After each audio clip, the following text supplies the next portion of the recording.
Hello everyone, it's me again, Tarsher. So, today I'm cooking my own food, just a fish. So, I have here the red snapper, kaya ganun yung hitsura niya dahil I already wash it with the vinegar. So, meron akong isang buo, pero fillet na siya. Mas maganda yung fillet. So, ikat lang natin siya. Kasi pagkain ko lang naman ito. It's only my food. My family doesn't eat fish. So, kay Tarsher to lahat. Tapos, anak lang. Sa'yo na kayo kung pagkaon. Pagkaon ko na to ng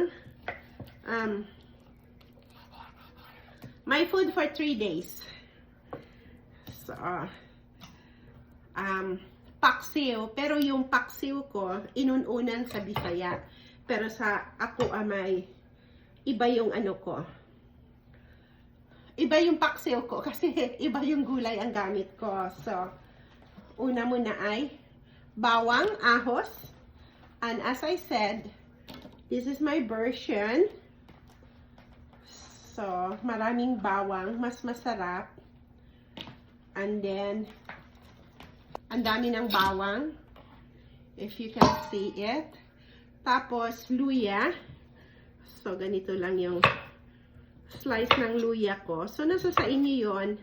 Kasi ako, kinakain ko rin yung luya. Kaunon po na ko ang luya para lami. Diba?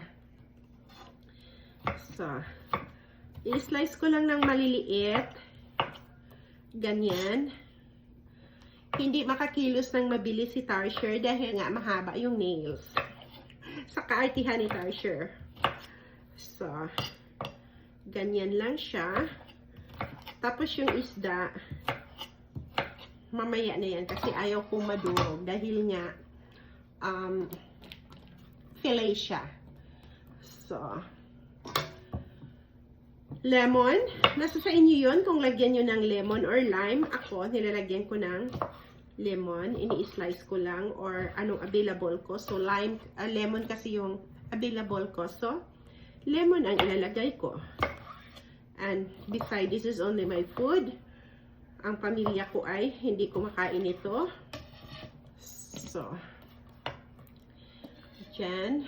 Tapos, lagyan ko siya ng tomato. Dahil ang dami kong tomato na malapit na siyang masira. Para hindi masayang,